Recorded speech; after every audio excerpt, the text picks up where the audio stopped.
Tonight, no excuses. As the Christmas party season approaches, the truth about drinking and driving and how we can all make a difference. The drivers who gamble and lose, and the families who never recover.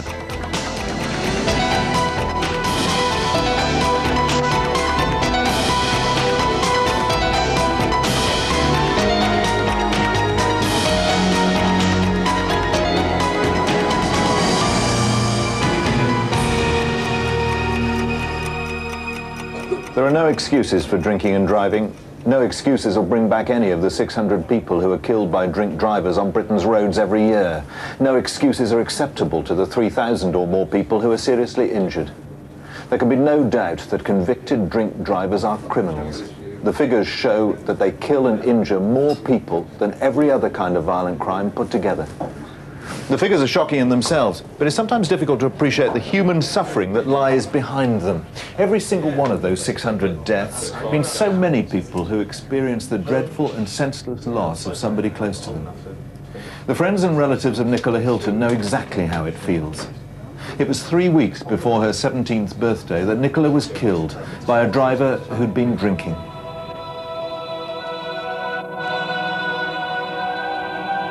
I just miss having her. I ache to hold her. I ache just to have her hands hold mine, full of life again. Last time I held Nicola's hand, it was limp and cold. And just to have her grasp me and hold my hand again, it's what I miss most. I know it can never be like, but I just wished if anybody had to die on that bridge, it would have been me. Because I think it's the most cruelest act fate can pay on anyone for a child to die before its parents, like.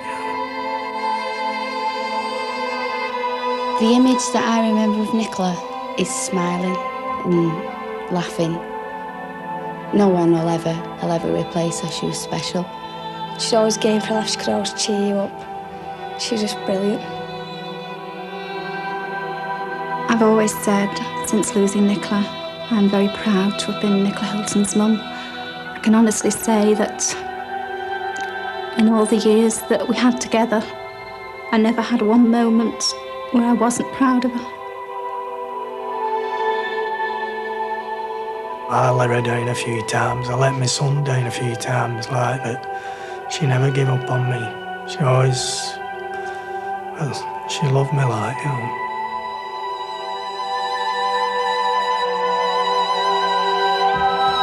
Hello. Hiya, Dad. You're Val, then? Yeah, I'm going down the disco with Catherine. Oh, Jeff and Lynn Hilton are separated, and Nicola often stayed with her father at weekends. I don't know. They're all played here by actors. Yeah, about 12 o'clock, eh? Half past, Dad. No, 12 o'clock will be all right. I've got to get to bed myself anyway, because I'm going to come and pick you up, aren't I? Oh, Dad, there's no need, honest. I can get a taxi. No, it's just a waste of money, isn't it? Anyway, I don't... This particular Friday night, Nicola was getting ready to meet friends at a local under-18 disco. Yeah, no more of that makeup, OK? Right. The last time I seen Nicola alive was, she was at her dad's home, and we spoke about whether he would be picking her up, and she said he was. All right, now, home by 12, don't forget, OK? Mum, I will, I promise. You're picking her up, aren't you, Jeffrey? I'll do that. All right, we'll have a great time. Yeah, I'll see you later, Mum. Right, love, bye. She stuck her head through the car window and just gave me a little kiss and said, I'll see you at 10. Unfortunately, she never come home. And she used to say, Mum, you know, it's bad enough being picked up by your dad at nearly 17 years of age without him bringing the dog as well. She thought that was quite embarrassing, really. But I used to say, well, at least you're safe, because I thought that was the safest place in the world for her to be, on the side, hand in hand with her dad. Unfortunately, that wasn't the case. So did you have a good time tonight, Cal? Oh, yeah, I know you did. Shut up, what are you talking about? Go on, what were you like? OK, all right.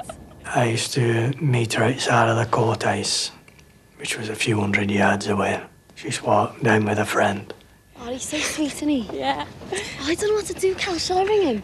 That night, she seemed very happy, like, you know. My friend was as well, and she just asked me would I walk a friend home. I said, yeah. It's ironic, really, that we walked past the place,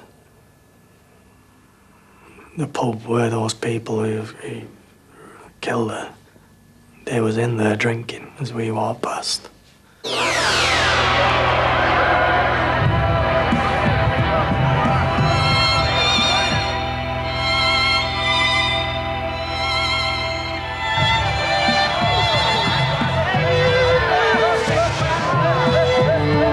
He's interested in me. I know, it's brilliant. Do you reckon he'll ring you? Oh, come on. Shut up, wait a minute. Oh. Hey, look, I'll get off. You sure you're going to be all right? Yeah, I'll give you a ring tomorrow. Okay. All right. Take care, girl. See ya. You all right, Kelly? Yeah. Are you sure? She's all right, Dad. Come on. Well, if you think so. Come on. Yeah.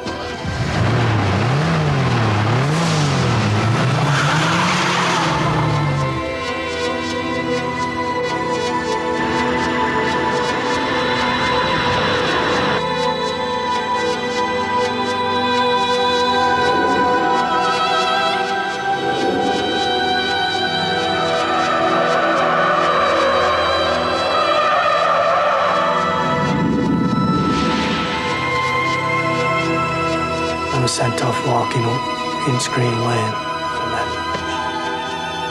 can't remember anything after that.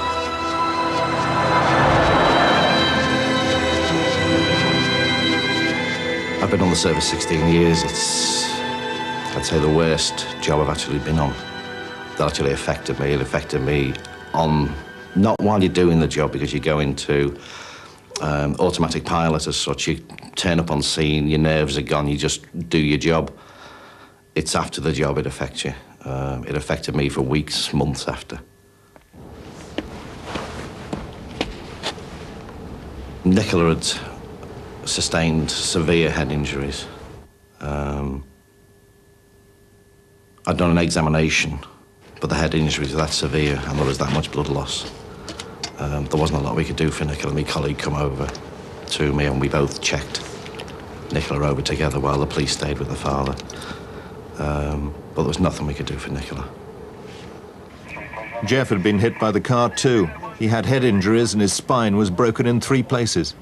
Nicola had been pinned by the car against a wall and dragged for 50 yards. The car didn't stop. It was later abandoned. When I read in a newspaper that car had travelled 150 feet along the pavement, I just couldn't believe that.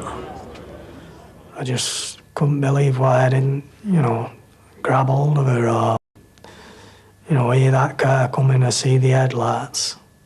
It just, I don't know, it just crippled me inside, that.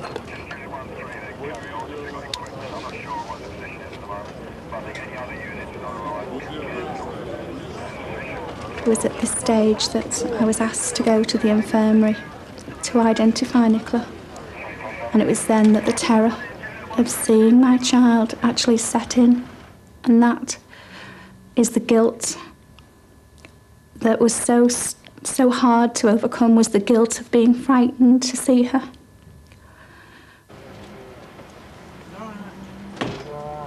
The police officer too was very, very distressed, and he was adamant that I didn't view Nicola. He just said that I should remember her as the beautiful, radiant young woman that she was and not witness what was left of her. And they took me into the dead on arrival room. As I walked in to the room, I could see where Nicola's head print had been on a pillow. And all the time I kept telling myself, this is your child.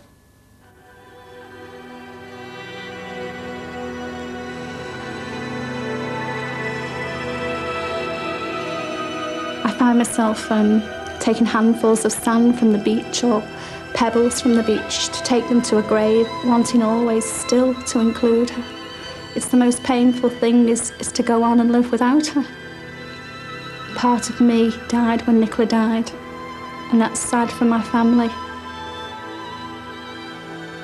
You feel to yourself like, what's the point in going on, like, and things like that. Things like, you know, it does cross your mind whether it's worth it. But I think you can't give in, really. You've got to keep trying. I won't ever get over Nicola's death. The best we can ever wish for is to learn to live with it. She will always be missed, always be thought about. And so what you have to say is, yes, for whatever years you've got left yourself, there will always be that sadness. It's a life sentence for mums like me. The driver who ended Nicola Hilton's life was sentenced to 4.5 years in prison. It emerged in court that some of the people in the car lived less than half a mile from the pub where they'd been drinking. We should, as a nation, be saying to people, when we suspect they are drinking and driving, hey, leave your keys behind the bar. People say, oh, I know such and such a body, he drinks, he drives. Don't sit there and take it. Approach them, say, you're going to kill yourself or you're going to kill, as in our case, an innocent person. Leave your keys behind the bar.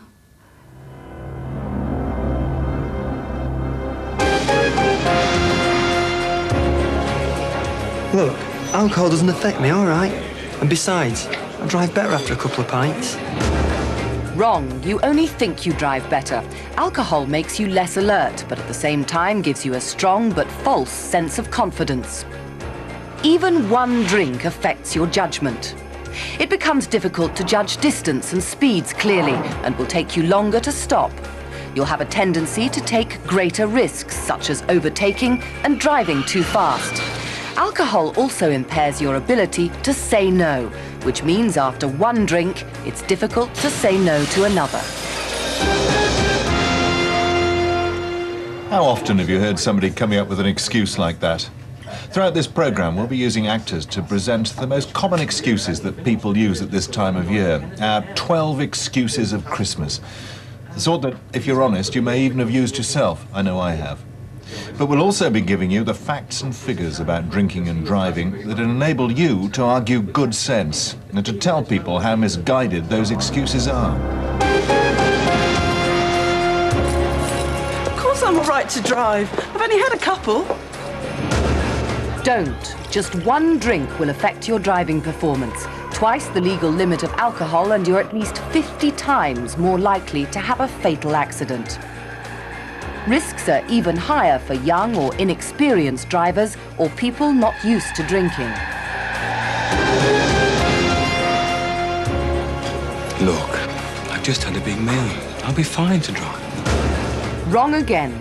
You may not feel the effects of alcohol so quickly if you've just eaten, but you soon will. The food will only delay the impact, it won't stop it. It simply takes longer to get into your system. You may only start to feel the effects when you get into your car. This is a police breathalyzer. If the red light comes on when you blow into it, it means you've put lives at risk, yours and other people's. If the positive reading is confirmed at a police station, your life will change forever. You'll get a criminal record. You'll be banned from driving. You could face a heavy fine or even a prison sentence of up to 10 years. And it won't end there. We've been out on the streets with the GMP, the Greater Manchester Police, following PC's Ian Rigby and Michael Shortall as they carry out just some of the 600,000 roadside breath tests conducted in Britain every year. You can't fool this machine. Go on, harder, harder, harder. Keep going, keep going, keep going, keep going, keep going. Whoa, that's it. No, blow. Go on, keep blowing, that'll do. It's gone to red, as you can see, all right, that's a positive sample of breath, OK? You're now under arrest on suspicion of driving with excess alcohol. Long sight? Yeah. You see a lot of people who get arrested and they say to you, well, I can drive better when I've had a drink. You can't, you're given that impression by the drink, the effects of the drink. But considering that it's been illegal for numerous years now, it's very surprising that people even take the risk anymore of going out and drinking and driving. Considering that even a small-sized car can make a bit of a mess of you if it hits you. It's just like having a loaded shotgun and going out for a drink with it. Is it steering? Just about. The stupid excuses they use and the distances they travel while they're drinking and driving. 300-400 yards to a pub and then back home in the car. It's just as easy to walk it. I arrested somebody who was so drunk that when he got out of the car, I was basically guiding him back to the police vehicle to sit him in the passenger seat. And he was absolutely blind drunk. I've had a driver where he's been literally hitting a curb going down the road. When we've stopped him, I've opened the door and he's actually fallen out of the car. He was out drunk. Yeah, that's sweeping and diving. Any traffic offence that you're committing while you're moving, we're empowered to stop the car and speak to the driver. If you stop the car for having a light out and then you smell the drink on the driver, you're obviously going to request a breath test. When did you last examine your car? Only your exhaust is hanging off at the back. It is. If you just jump out, I'll show you. Can you just see there? Oh, God. Right. As I can smell alcohol on your breath, I'm going to request a specimen of breath from you. Obviously, should you fail to provide a sample of breath which is positive, you may well find that the consequences are that you'll be arrested. So if you can take a big deep breath, I'll hold the device, and whenever you're ready. Big deep breath. Keep going, keep going. That's lovely, that. Thank you very much indeed. Right, the amber light, which is illuminating now, tells me that you have had alcohol. It's now gone to red. You've now failed the breath test. I must tell you now that I'm arresting you for providing a sample of breath which is positive. Obviously, you don't have to say anything unless you wish to do so, but what you do say may be used as evidence. Do you understand all that? Do you wish to make any reply at all? If you get arrested, you will go in the van. And I think it does bring it home to people that when you put inside that van with the metal cage, you are going to a police station. It's not something that I would like. There's always the chance that when she gets into the police station, she may well be under the limit. And I always try to explain to people that, all right, you've taken the breath test and it's shown positive and you've been arrested, but don't think that from this moment on you're going to be a banned driver, because there are other procedures. You always try and talk them and calm them down, because some people do get very worried about it. And at the end of the day, you're looking at somebody losing the licence for 12 months and a fine and all the stigma that goes with it. And if they drive for a living, then the job's gone. Have you been arrested before? No. Right. What's going to happen is that you're going to be put on the machine to give 2 further samples. I must tell you, though, that the machine will know if you're not blowing correctly.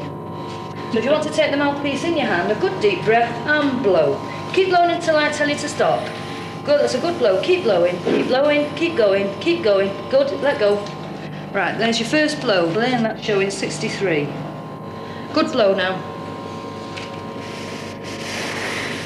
Excellent. That's it, well done. The limit is? The limit is 35. GMP prosecutes at 40. Ooh, so, right. I'm really don't have something. You are entitled to legal advice, so if you want a lawyer, then you get one. This is the procedure carried out with everybody who's arrested and either charged or going to be charged in offence. Okay? Just try and line them up in the box there. And just drop on there. That's it. Thank you very much. All right.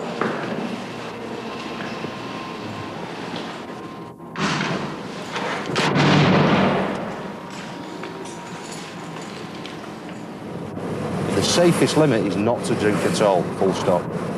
If you're going to go out to town and have a drink, get a taxi, get the bus, get the train. It's a lot easier to get the public transport rather than risk taking somebody's life.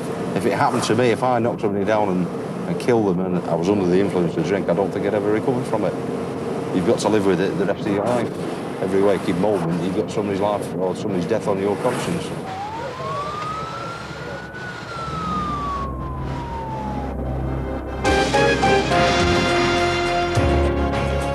Drive. I don't live very far away, and anyway, the roads are clear at this time of night. 70% of all accidents to drink drivers occur within 3 miles of the start of their journey, the majority of them between 11 at night and 4 in the morning, often on the way home from a party or the pub. Nearly half of all drink-drive accidents where people are killed or seriously injured happen at this time of night. You may think the roads seem quiet, but it doesn't make them less hazardous if you've been drinking.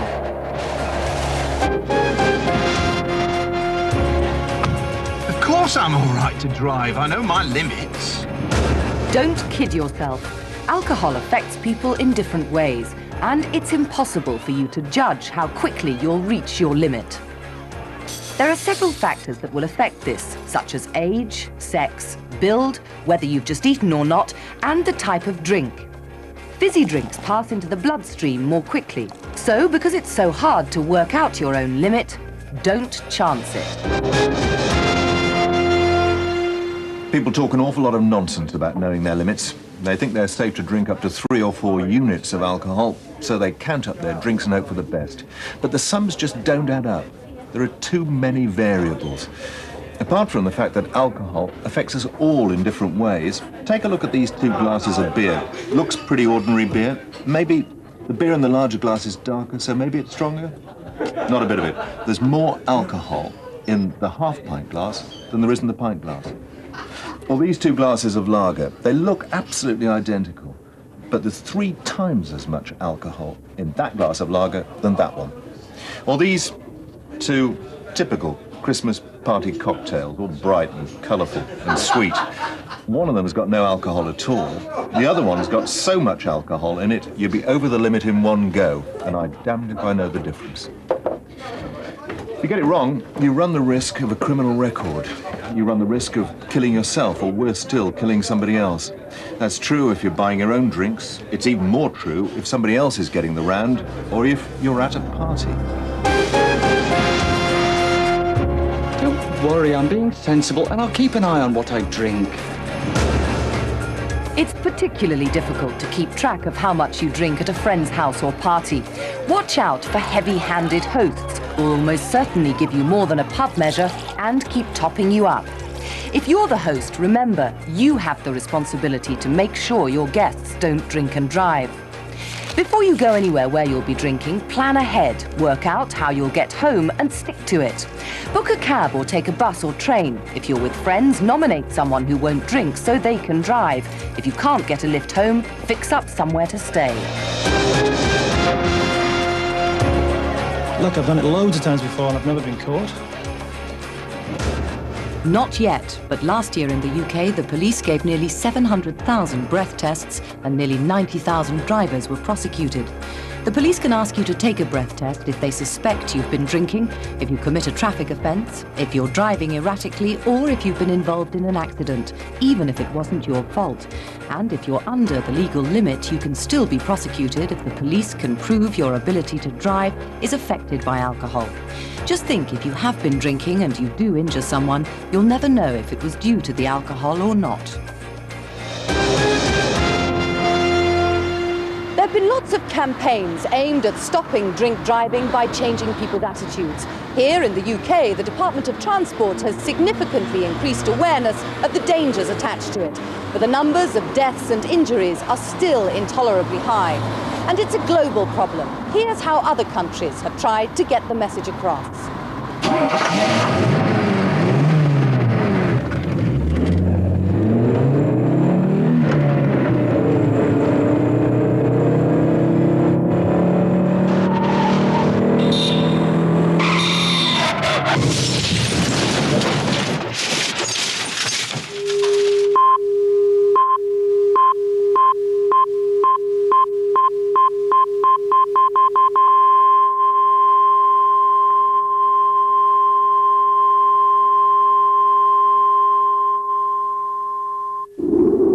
Last year, hundreds of drivers thought they weren't drunk, but they were.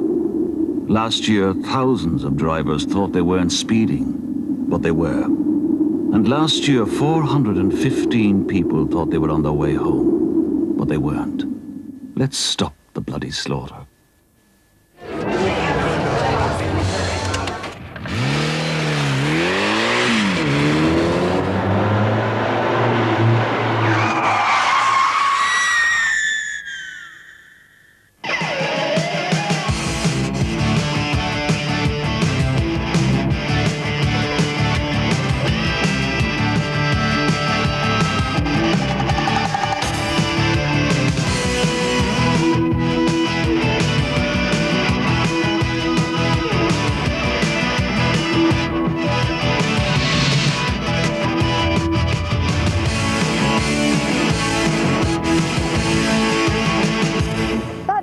film suggested wives and girlfriends take control when their partners are in danger of behaving irresponsibly. But would you be brave enough to tell someone they weren't fit enough to drive, let alone take away their car keys or suggest they take a taxi?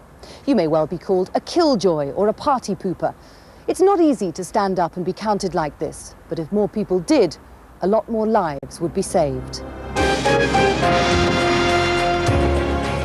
Well, I'm a man, aren't I?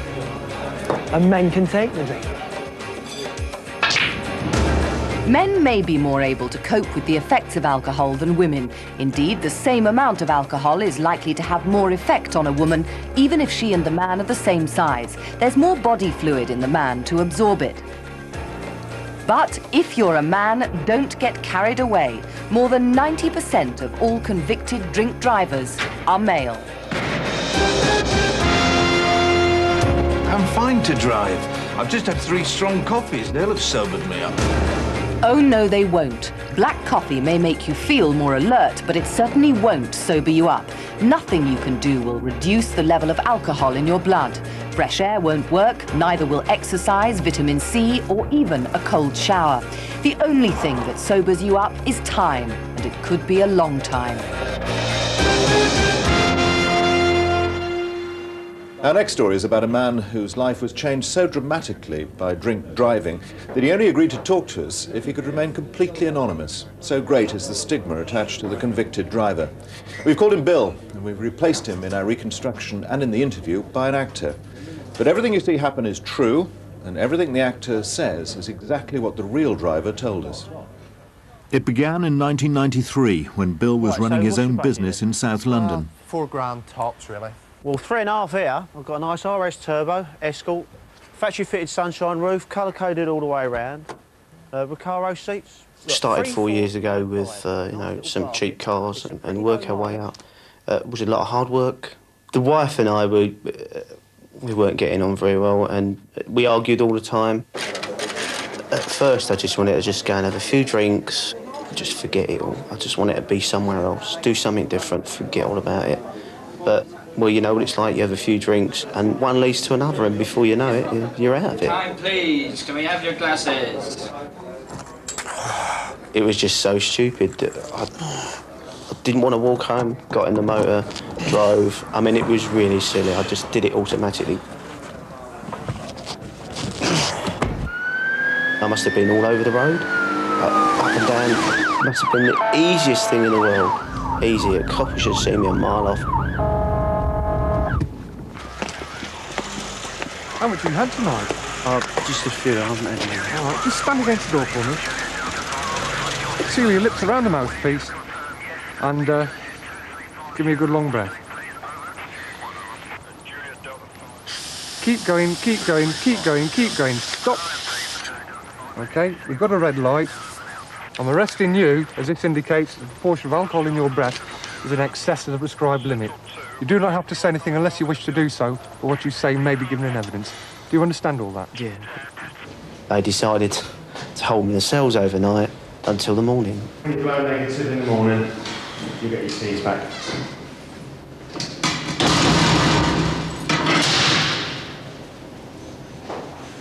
But on the day of his court case, Bill was ill. He was granted a postponement and so expected another date to be set, but he heard nothing. I couldn't understand it. I was expecting all the time, every day, waiting for the letter. Nothing happened. I'm a car dealer, it's my business. I need to drive all the time. I'm picking up motors, dropping motors off, test driving them. What else can I do without a licence? So I left it. I wasn't going to phone them, was I?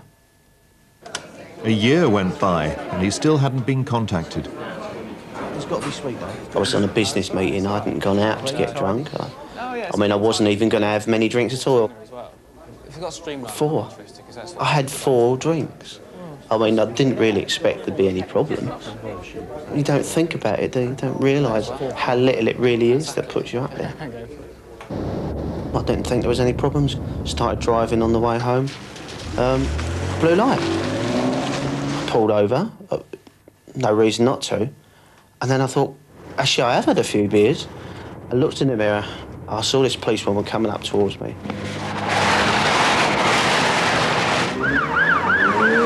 I put my foot down, tore about. Must have been really dangerous driving. I was going around corners. I was just trying to get away. It was really stupid. I could have killed myself. I could have killed anyone else. But at the time, I didn't care. All I was worried about was losing my business and everything. The chase lasted 3 miles and involved several police cars. Eventually, Bill was boxed in, but he continued to run for it. Almost immediately, though, he gave himself up. He had double the legal limit.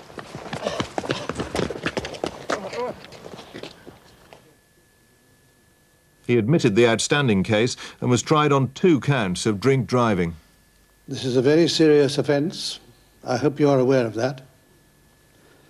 I have taken what your advocate has said in consideration, but in view of the seriousness of the offence and that you have committed offences of drink driving, you will go to prison for 9 weeks. 6 for the first offence and 3 for the second, to run consecutively. You will also be disqualified from driving for 4 years. Do you understand? Yes, sir. I was absolutely dumbfounded, numb from the head to my foot. It was like I'd been frozen. You may go. There's a guy there just this way, sir. You're going to jail, mate. You're going down. Your gut just drops straight through the floor. You can't believe it.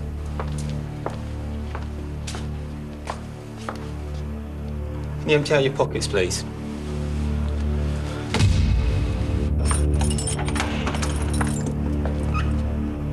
It's a horrible little room.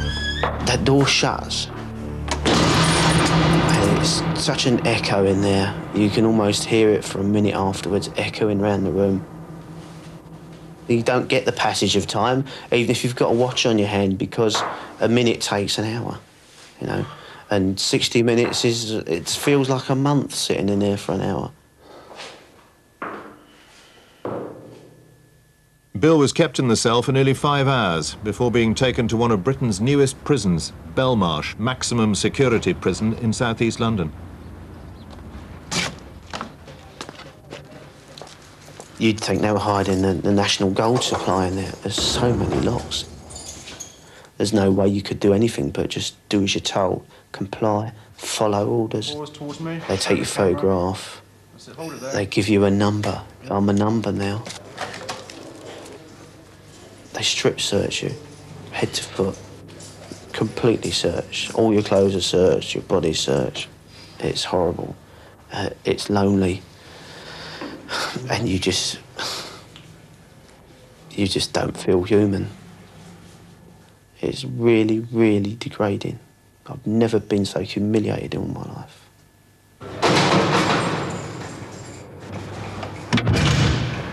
If an inmate came into this establishment convicted of drink driving, he would be placed into a convicted house block along with other inmates whose offences can vary from GBH, robbery, rape and even murder.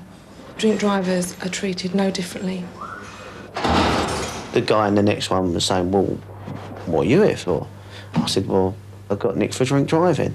Oh, he said, I shot 2 people with a sawn-off shotgun. It comes to you then, you know, what am I doing here? One of the other things is you've got no privacy and there's no dignity. You can't even go to the toilet. Any time they could look through the slot in the side. It's degrading. I felt like I was a rapist. I don't know what I was doing there. It just seems out of proportion, but then when you think what you could have done, you know, then maybe it's not quite so out of proportion. Bill served 31 days of his 9-week sentence. I'll never forget where I've been, and I will never forget the number. I mean, that is tattooed on my brain. Name? Number? OK, then off you go. ZT0001. That'll be in the back of my head for the rest of my life. I know it was only 31 days, but it made such a difference. I lost my business completely. It took me 4 years of very hard work to put it together, and 4 bottles of lager tore it apart. How would I have felt if I'd gone round the corner, knocked down a 10-year-old child and took its life away? It would just be devastating.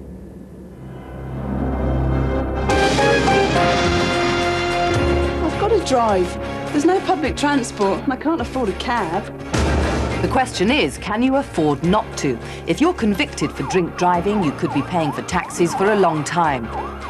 As well as an automatic 12-month ban, you'll face a fine of up to £5,000 and 6 months in prison. When you finally get your licence back, your insurance premiums will double or even triple for many years. Insurance on cars like these could cost more than £2,000 a year. A sports car, far more. Also, hiring a car could be very difficult for up to 10 years. If you use your car for work, you could lose your job. If you kill someone, you face up to 10 years in prison. I haven't had a drink for an hour or so. I'll be all right by now. Don't take the risk. The body burns up alcohol very slowly. It takes at least 8 hours to get rid of the alcohol from 4 pints of normal strength beer. So after a night's drinking, you could still be over the limit when you drive to work in the morning.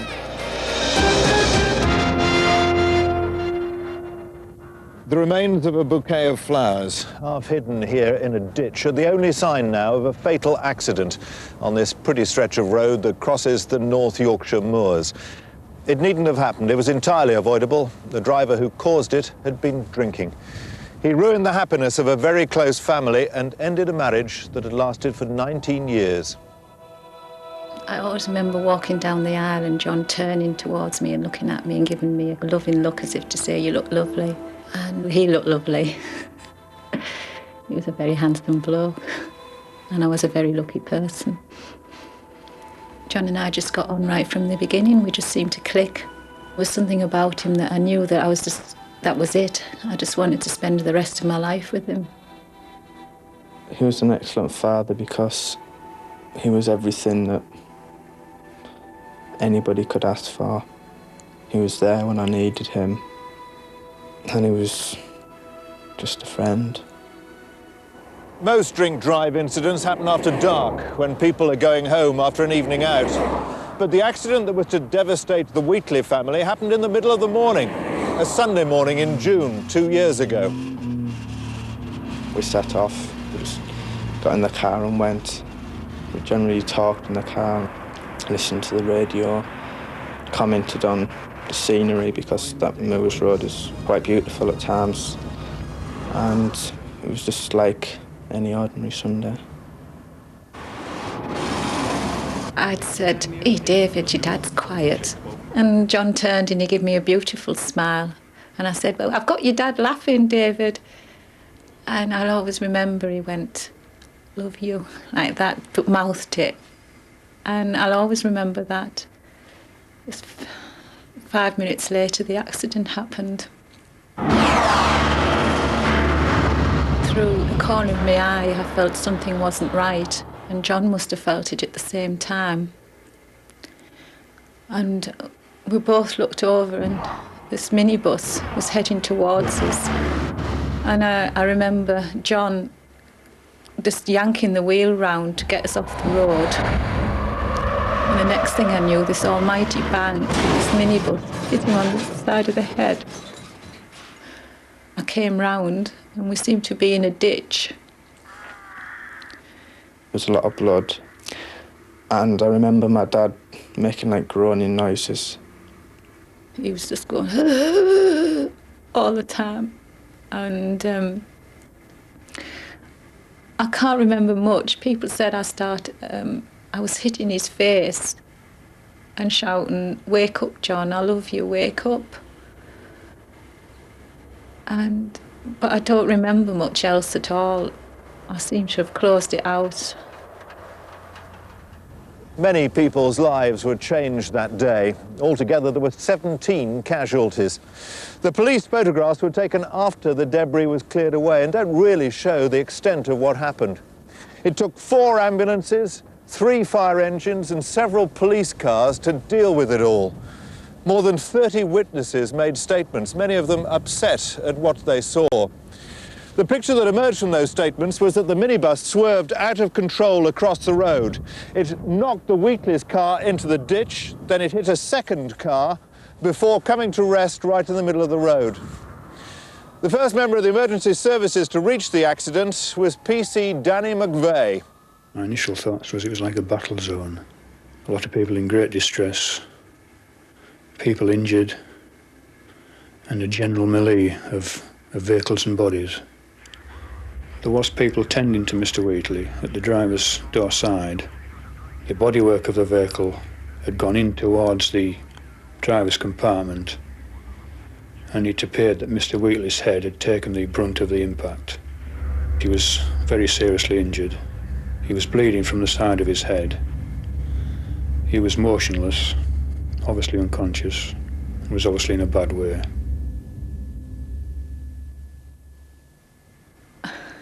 You go from one thing, you have a perfectly healthy man, and 2 seconds later he's dead.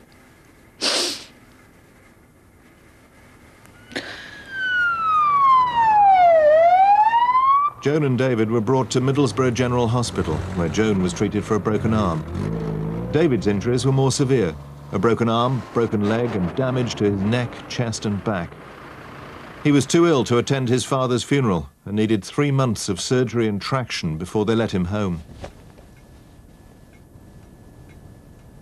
It was then that it really did hit me, and I just broke down. I don't think I slept for about a week. It didn't seem like we were family anymore. At 5:20, when my dad should have been coming in from work and we're having our tea, I still wanted that to happen. I was still expecting it to happen. And it didn't, and that hurt me a lot because the normal things that we did didn't happen anymore. The nightmares are horrendous. The bang of the minibus actually hitting the car, it goes from one side of my head to the other. It's like a bomb going off in it. And I used to just get on the phone to my brother, to my friends, and say, speak to me. Just say, talk to me, say anything, but just talk to me. Just don't let me be on my own. And they did. And it was just, I can't explain it. Going to bed in a big double bed that you shared with somebody. Waking up and that person's not there. I think that my mum coped really well, although she hasn't been the same since. And I don't think that she ever will be. I've given her a lot of cuddles and told her that everything's going to be okay.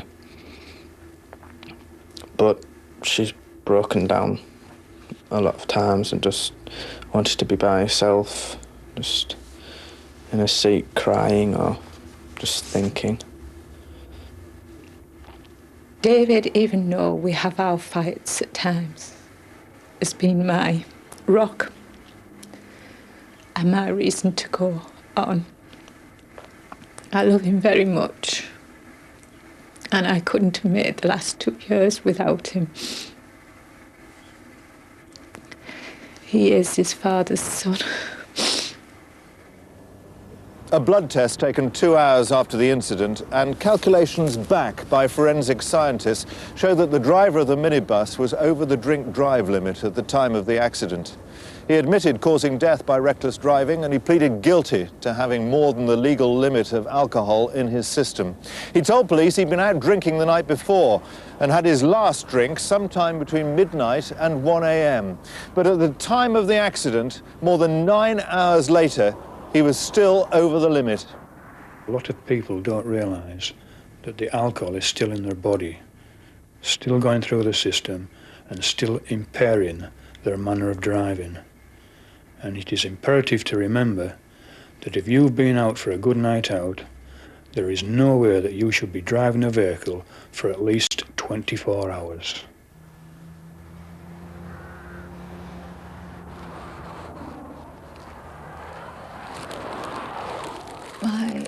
plea to everybody is don't put anybody else through what my son and I have been through.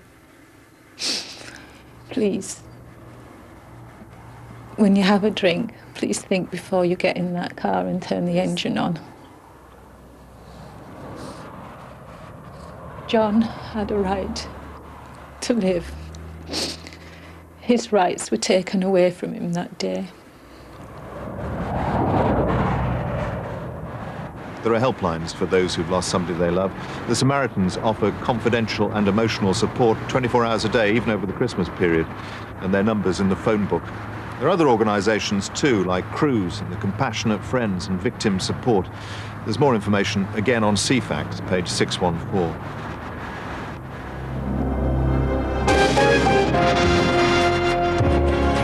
Well, it's Christmas. I only do this once a year. In the 12-day period over Christmas last year, more than 4,500 people failed breath tests. Many of them said it was a one-off occasion. They were just enjoying the festivities and drank more than they'd planned. Remember, if you only drink occasionally, the effects on you could be much more dramatic. Christmas is full of temptations, and most people drink more than ever at this time of year. It's difficult to say no, but saying yes is just not worth the risk. Look, we're not saying don't have a good time this Christmas. We're not saying don't have a drink this Christmas. The message of this programme is don't drink and drive, and don't let somebody you know drink and drive. There really are no excuses. Then we can all have a good Christmas. Good night. You can get a copy of a No Excuses information leaflet from the reception of every BBC local radio station or from your local road safety officer. Their numbers can be found in the phone book under your local authority. All of tonight's information is on CFAX, page 614.